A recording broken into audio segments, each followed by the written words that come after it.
in the mass killing of innocents, primarily practitioners of the spiritually based set of exercises, Falun Gong, but also Uyghurs, Tibetans, and select house Christians in order to obtain organs for transplants.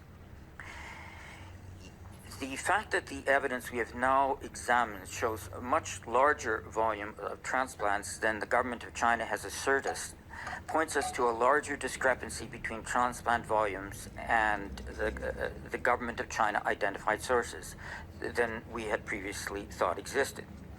The increased discrepancy leads us to conclude there's been a far larger slaughter of practitioners of Falun Gong for their organs than we had originally estimated.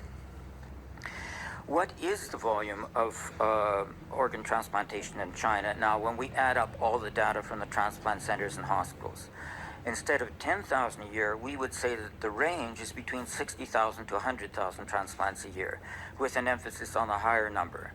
The update at great length indicates how we calculate that range. Well, what is to be done? We have to commend the House of Representatives for what they've already done, which you've referred to, Mr. Chairs, the Stop Organ Trafficking Act proposal, as well as the resolution condemning a week ago the practice of state-sanctioned organ harvesting in the People's Republic of China. We welcome the provision in the U.S. Code which bars provision of visas to Chinese and other nationals engaged in coarse organ or bodily tissue transplantation. Yet there is more that could be done. Organ transplant abuse in China is primarily a donor source problem, not a supply problem, not a patient demand problem.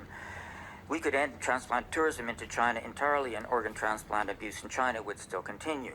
Yet we must do what we can to avoid complicity in that abuse.